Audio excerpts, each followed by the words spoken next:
أعوذ بالله من الشيطان اللعين الرجيم. بسم الله الرحمن الرحيم. الحمد لله رب العالمين. أحمده فوق الحمد الحامدين. الحمد لله الذي نبهر قلوبنا بأنوار المحبة العلوية وأكمل لنا ديننا بولاية المرتزبية وتم نعمته علينا بهداية الهيدرية ونصلي ونسلم على سيد من خلق المؤمن الحق بالحق حبيب إلهنا وطبيب نفوسنا أبي القاسم محمد. اللهم صل صلى الله عليه وعلى أهل بيته الطيبين الطاهرين المعصومين الهداة المهديين ولعنة الله على أعدائهم أجمعين من يوم إدابتهم إلى يوم الدين. اللهم كن لوليك الحجة ابن الحسن صلواتك عليه وعلى آبائه في هذه الساعة وفي كل ساعة وليا وحافظا وقائدا وناصرا ودليلا وعينا حتى تسكنه أرضك طوعا وتمتعه فيها طويلا. وعما بعد، فقد قال الله العزيز في كتابه المجيد وقوله الحق: بسم الله الرحمن الرحيم. ومن يتق الله يجعل له مخرجا ويرزقه من حيث لا يحتسب ومن يتوكل على الله فهو حسبه إن الله بالغ أمره قد جعل الله لكل شيء قدرا. صلوات محمد وآل محمد. صل على محمد. Brothers and sisters in Iman, Salaam alaikum. May Allah, up to this point of Ramazan, accept from all of you and all of us our very small devotion and ibadat in this month of Ramazan. And for those of you who feel that up to this point you have not made the most of Ramazan and you have not taken that spiritual aspect of Ramazan, then on such a night like tonight, the night of the 21st of Ramazan, one of the nights of Layali al-Qadr, and also the night of the Shahadat of Ali ibn Abi Talib, that inshallah you use these nights to prepare yourself for the last 9 or 10 days of this month that is left and get the maximum sawab and reward from this month. Allah subhanahu wa ta'ala says in the Quran that whoever has the piety of Allah, taqwa Allah will take them out of difficulty. Then Allah will give them the rizq from the place where they never expected to get that rizq from. Then Allah says in the same ayah that whoever believes in Allah, that is enough for them. وَمَنْ يَتَوَكَّلَ عَلَى اللَّهِ, who puts its faith, their whole faith in Allah, فَهُوَ حَسْبُهُ. That means that is enough. They don't need anything else. Then Allah goes on to say in the Quran that everything is in the control of Allah. Everything is in control. If we can truly believe these few words of the Quran, then never in our lives we will suffer from depression. We will never suffer from stress. We will never suffer from anxiety. You will see today, one of the most sort of prevalent illnesses and diseases that they keep talking about, and it is spreading and it's becoming even more, is the mental health issues. It's a big problem for society. There are so many people suffering from anxiety and depression. But if we are truly a mu'min and we believe in Allah subhanahu wa ta'ala, then we should not have any anxiety and depression. It's because we don't believe in Allah. When I say this, I'm talking about myself first and foremost, so that we can understand what it means to believe in Allah. and to believe in Allah wholeheartedly.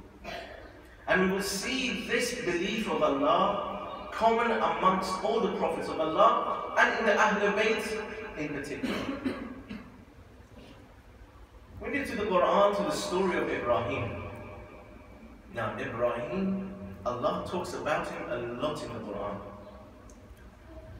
And Allah even goes on to mention Ibrahim as being the father of the nations. Ibrahim had an event that happened to him, but it's really important to understand when this event happened to him.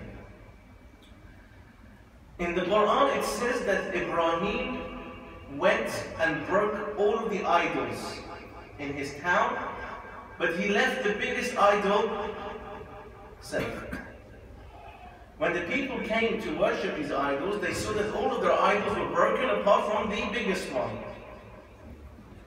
When they asked who could have broken up these idols, Quran says that the people answered that there was a boy by the name of Ibrahim, not a man, a boy. So it shows Ibrahim at the time was a very young person. He was not yet a man. So we could say if someone is a man, they have great belief, they have great assuredness, they have great piety, they have great tawakkul. But here Allah says Ibrahim was a boy. After he admitted to breaking the idols and all that, the king of the time, Nimrod, ordered for Ibrahim to be set ablaze, to be set on fire. Now look at how Allah subhanahu wa ta'ala takes someone out of difficulty. It is written in our traditions that the king, when he wanted to burn Ibrahim, he made a massive fire. Not a small fire to burn a boy in. Some of our traditions say that the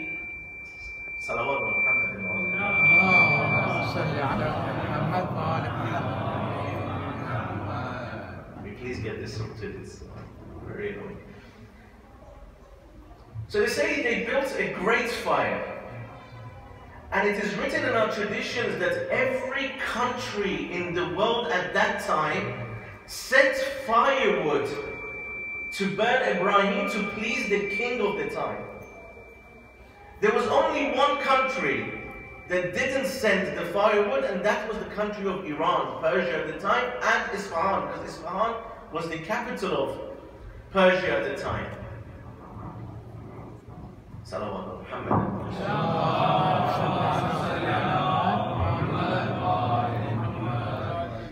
So anyway, they made this massive fire. The king sat on his throne. Everyone had gathered to watch this great event. The fire is now burning. Ibrahim was placed on a catapult on top of the fire. It is written in our traditions that the angels of Allah, when they saw Ibrahim was being burnt, one by one they came down to Ibrahim. And they said to him, Ya Ibrahim, do you want us to do something for you? It is written the angel of the wind came. And he said to Ibrahim, do you want me to send and order the wind to come to blow out all of the fire? Ibrahim said, no. My tawakkul is to Allah subhanahu wa ta'ala. So then they said the angel of the rain came down. And he said, Ibrahim, do you want me to send the rain to come down to put out this fire? He said, no, my tawakkul is to Allah subhanahu wa ta'ala. Then they said Jibreel himself came down. Shadid al-Quba, Ruhul Qudus. He came and he said, Ya Ibrahim, the fire is blazing, it's very close. Do you want me to do anything for you? He said, no, tawakkal ala Allah. Now look how Allah, if you have faith and He takes you out of difficulty, it says in the Quran that Allah said to the fire, spoke to the fire. He did not use any wasila, He did not use any angels, He did not use any wind, He did not use any rain. He said to the fire, Ya Nara, Kuni bardan wassalama ala Ibrahim. O fire, become cold. Now, if there was the angel who sent the wind, it would put the fire out, but it would also blow the ashes into everyone's face. It would blow the smoke into the face of Ibrahim. He may have choked from those ashes and the smoke and he would have died. If the angel of the rain had sent the rain down, they might have put out the fires, but it would have created muds and they might have flooded the area because the fire was so big. But Allah says in the Quran that I ordered the fire to become cold. Now if it was any other person that ordered that or any other power to make that fire cold, Ibrahim may have caught hypothermia, he may have died from the coldness. But Allah says, Bardan was salama. That means the fire, not only did it become cold, but it was salim. That means it would not have hurt Ibrahim. This is one example of someone who has tawakkul to Allah subhanahu wa ta'ala. Then we look at another event. Now, is it only humans who have tawakkul to Allah, that have faith in Allah, that provide the rizq of Allah? No. We look in the Quran. The story of Sulaiman, he was a prophet of Allah. Sulaiman could speak the language of animals and insects. It is written in the Quran that one day he was looking, there was an ant carrying a piece of food. Sulaiman watched what this ant was going to do with the food. The ant took that grain, he went and sat somewhere in a corner, he started to eat that grain on his own and he ate all of it. Sulaiman, watching this event, started to smile. And he said to Allah subhanahu wa ta'ala, can I have this ant for myself as a pet? Allah said, yes, take it. So it is written in our traditions that Sulaiman took this ant. He took it home with him in his palace. And it is written that Sulaiman came and gave that ant a grain of food. It says in our traditions that ant took the grain of food and split it in half. He put half in storage and he ate half of it. Sulaiman said to him, yesterday when I saw you in the desert, you took a whole grain of food and you ate all of it. But today I am giving you a grain of food. You've taken half of it and you put it in storage. The other half you are eating. Is there something wrong with the grain that I have given you? He said, no. Yesterday, before you captured me, my rizq was with Allah subhanahu wa ta'ala. I had full-hearted belief and tawakkul that my food will come on time and regularly. But today I am captive at your hand. I do not trust the abd of Allah, even though you are the Prophet of Allah. But I don't trust you, I don't have faith in you, I don't have tawakkul in you, that my rizq will come in time. That's why I'm keeping half aside. See, my brothers and sisters, my teacher used to say that for all our life we have done the sins of Allah, but yet once He has not cut off His rizq from us. He has not once discredited us or dishonored us in front of people. He used to say, can you imagine what would happen if we did the ibadat of Allah? What Allah would do for us then? One more story just to get your heart. There was someone by the name of Ainul Dawleh in Iran. It was the time of the Qajar kings. Ainul Dawleh was a general. He was also an aristocrat. He was a very wealthy man. He had his own palace in Tehran. It's even there today if you go to visit it. He said one day he was walking past to get to his palace. There were two dervish people. You have seen the dervishes, they long hair, long beards, they sit there. Were sat at the door of the palace. One of them had this zikr going and he was shouting it out into the street. That person that can give you everything and can do everything for you is Allah subhanahu wa ta'ala. The other dervish who was sitting next to him had this zikr going. That person and that power that can do anything for you and can give you anything is Ainul Dawleh. He was saying this so that he knew Ainul Dawleh was going past, he would give him something. That other dervish had his faith in Allah subhanahu wa ta'ala. When Ainul Dawleh saw this man praising him so highly, he went into his home and he said to his cooks, send some food out to this one that was praising me but not the other one. Don't give him anything, he was praising God. Sent him some food, but at the bottom of the plate, whether it was rice or chicken or whatever, underneath that plate, place a few gold coins so that he knows that the risk comes from me. And the other who wasn't praising me knows there is no risk for him. So they were waiting.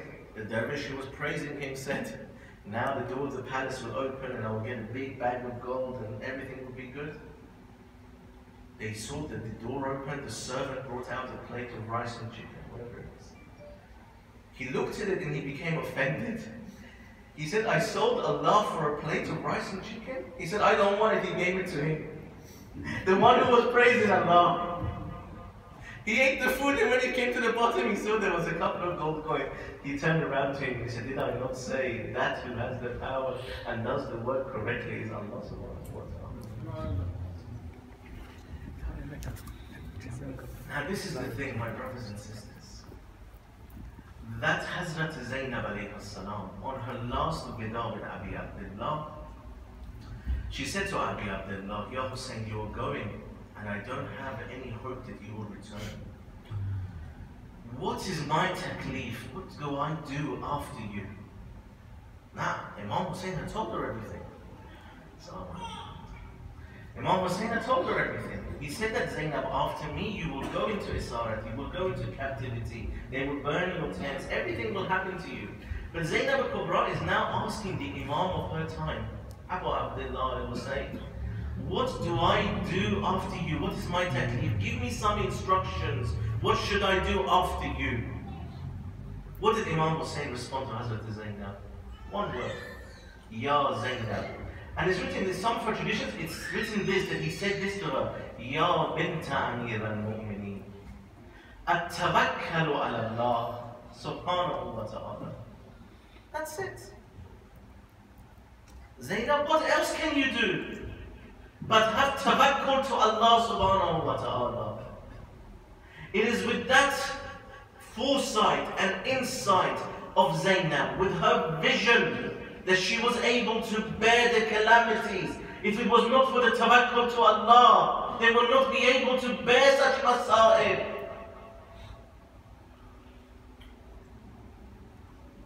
Some of you may have heard the story of Layli and Majnun. I don't know if you've heard of this or not. Layli and Majnun is a similar tale to Romeo and Juliet. There was a guy, his name was not Majnun. Majnun means someone who is crazy. Because he was so much in love with Layli, people used to call him crazy. Because he loved this woman so much. So much so, when people used to see him, they used to say to Majnun, for instance, good morning Majnun, how are you? He would say, Layli. How are you feeling, Layli? So they kept saying to him, why do you keep going on about this Layli all the time? He said, if you come and sit in my eyes, apart from Layli, you will not see anything else. Now Majnun, he used to make clay pots, that was his job. When he used to make his clay pots and bring them to the bazaar in the morning and lay them all out, Layli would walk past and with a stick she would break all of his pots. The people would make fun of him. And they would say, Majnun, you go on about Layli all this time, you love her so much, but she breaks your pots. He then responds that Layli has a whole bazaar of pots to break, but she chooses to break mine. You see, my brothers and sisters, sometimes in our lives, Allah will break our pots. We all face difficulties in our lives. But Allah has chosen to break our pots. So that shows you the relationship is both ways. That sometimes even if we face difficulty, we should not lose that tawakkul to Allah subhanahu wa ta'ala. If you have that vision, that is known the vision of hope, the vision of love. That Allah says in the Quran, that if you love Allah, He says to Rasulullah, tell the people, in tuhibbuna Allah, fattabi'uni, follow Rasulullah, yuhibbukumullah, Allah will love you. One example of this, and as we're running out of time, my lecture is over. Maysam Tammar, Maysam the date seller, he was a slave, a servant that Amir al-Mu'mineen took from his owner. He asked the owner, can I have this servant, this lady? The lady who was his owner sold him to Amir al-Mu'mineen. Amir al-Mu'mineen one day said to Maysam, I want to show you a tree, a palm tree, a date tree. Maysam said, what is the significance of this tree? Amir al-Mu'mineen said, Maysam, this tree that I am showing you here, this tree one day, they will cut off your tongue and they will hang you from this very tree. Maysam said, Ya Amir al-Mu'mineen, for what reason will they cut off my tongue? He said, because they will say to you, with your tongue denounce Ali ibn Abi Talib, you will refuse to denounce Ali, therefore they will cut your tongue off and they will then hang you from this tree. Now, my brothers and sisters, if we are told this, imagine if Imam Zaman came to us now and said that they are going to kill you for my love, what would we do? We would pack our bags and flee from that town so we don't get anywhere near that tree. I'm being honest with myself. What did Maysam al-Tammar do? This slave, this servant, who may not have had much education, he may not have been very knowledgeable. What is it they say he did? They say ever since he found out that this tree is where he's going to be hanged, every day he would come and pray by that tree. He would cry with his tears at the base of that tree. He would water that tree. He would hug that tree. And he would say, what a blessed tree that you are. That for the love of my Mawla Ali, I am going to be hung on you.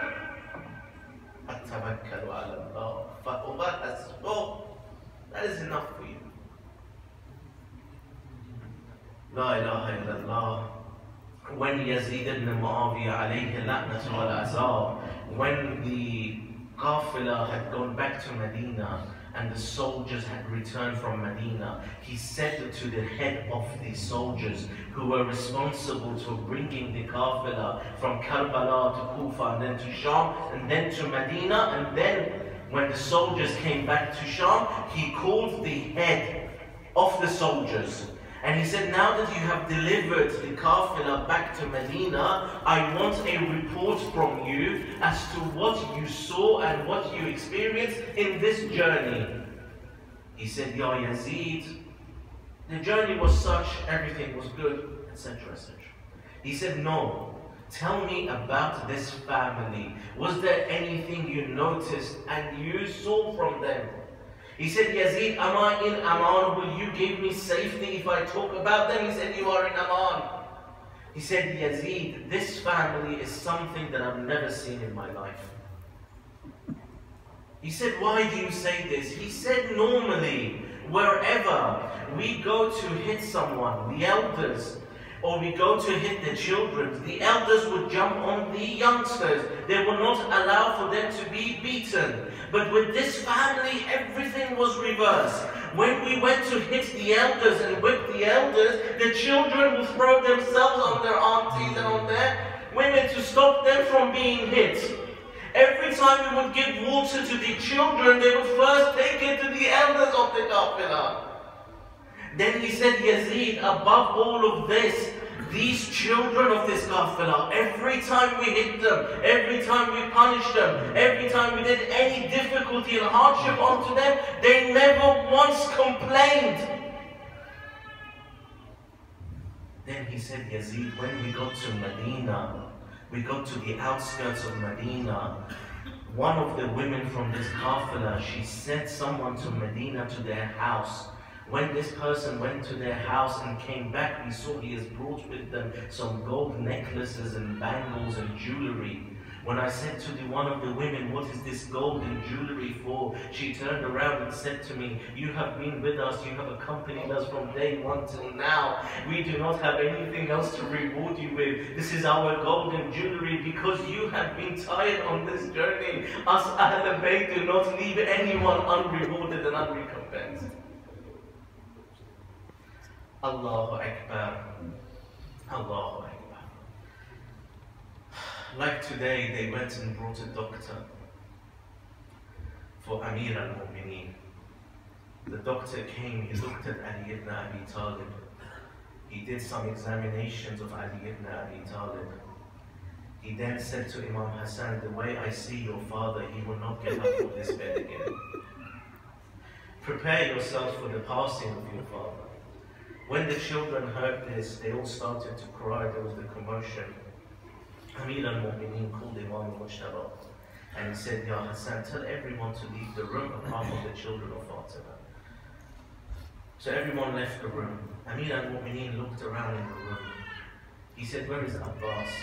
They said, Father, you asked all of the children of, that were not the children of Fatima to leave. Abbas has also left. They said, no, go and bring my Abbas and tell him to come in. Abu al-Fazl al-Abbas came in. Everyone was crying. It's a natural thing. Everyone was crying. Hazrat Zainab was crying. Kulsum was crying. Imam Hassan was crying. Amir al-Mu'mineen was looking at each one of them singly. He then looked at Abu Abdullah and Hussein. Amir al-Mu'mineen started to cry, started to weep. Imam Hussein said, Father, why are you crying? He said, La yawmika yawmika ya Abu Abdullah. There is no day like your day, Ya Hussein. He then called Abbas and said, Abbas, give me your hand.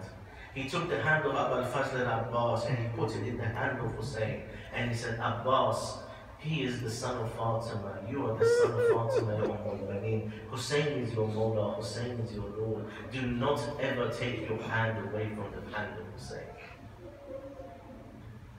This is why on the day of Ashura, when Abu al-Fazl al-Abbas went to bring the water for the children, they came, and you've all heard the story. When they cut off his hand, he remembered that wasiyat of Amir al-Mu'mineen. When his father said, Abbas, do not leave the hand of Hussein. This is why when he said those poems, he said this, Wallahi in qata'tumu yamini, inni uhami abadan an dini, ma'an imam sadirin yamini, najl al-nabiy tahir al-amini. Ya father, Ya Ali ibn Abi Talib, I will, even if they cut off my arm, I will never leave Hussein on his own. They say in all of this time, Abu al-Fazl al-Abbas never once called Hussein by his name. He never said to Imam Hussein, my brother. But they say when Abu al-Fazl al-Abbas fell on the ground, the call came out, Ya Akha, Adraka Akha. Oh brother Hussein, come to your brother Abbas. They said, how can Abbas now call Hussein by the name brother? When Imam Hussein came to him, he said, Ya Abbas, in all my life I have wanted just once for you to call me brother, but you have never called me brother. Now that you are dying, you are calling me brother. Why are you calling me now? He said, Ya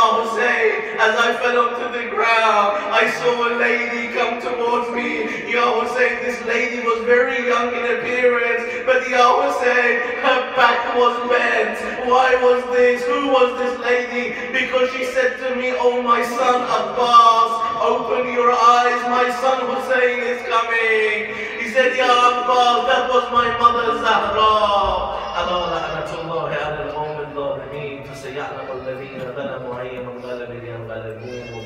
Ya Rabb, Abu al-Fazl al-Abbas, wa haqqa Abu al-Fazl al-Abbas, ishfi sadra Abu al-Fazl.